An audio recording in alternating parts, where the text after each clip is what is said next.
The world of business has always fascinated me.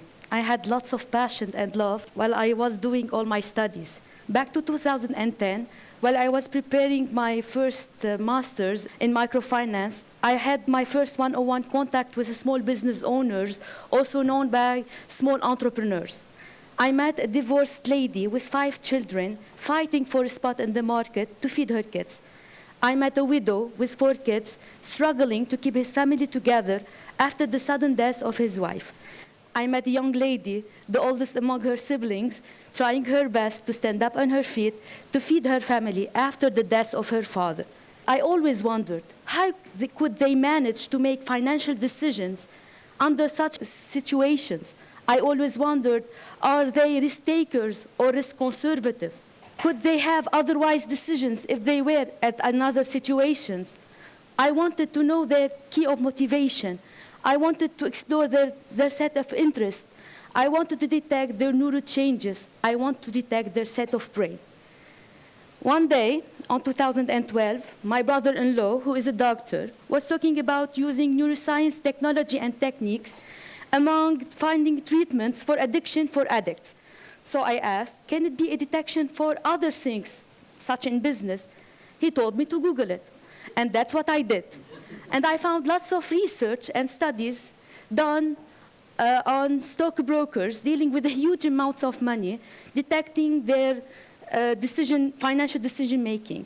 I found a study done on 2 female investors trying to choose their best financial investment placement between the private or the public sector. So I wondered, can you apply such technique among small business owners dealing with small amounts of money? And that's how I got my PhD idea. The combination between neuroscience and the financial decision-making is called neurofinance. Between 2014 and 2017, and after lots of search and research, I found 2 private labs having such high-quality technology in use in neuroscience, and it's called functional magnet resolution imaging, also known as functional MRI. And lots of us have heard about MRIs. So it's an MRI with an extra feature called functional, and it can detect the neural cerebral activity while having a decision. The functional magnet resolution MRI takes into consideration the rising level of oxygen in the activated area affected by the rising level of certain hormones. April 2017, I received a phone call, and I can remember the exact word. Hi, Sara, happy Easter. Are you still interested in conducting neurofinance experiment? I was really happy. He gave me the contact number of Dr. Yazbek, so I have contacted her. We met, we sat, and we have done all the experimental details.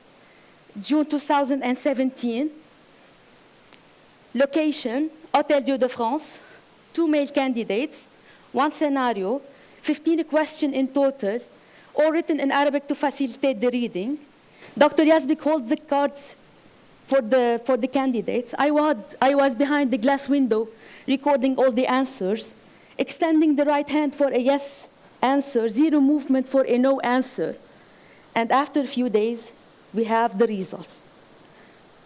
As a human, we have a magnificent brain divided into many areas, of each is responsible for something, like our behavior, our expression, our judgment.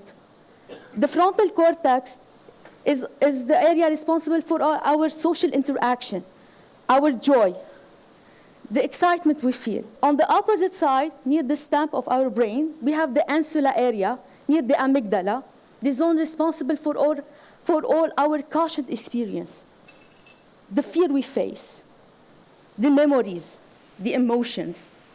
There are 2 types of personality in the world of finance. Some are risk takers and others are not.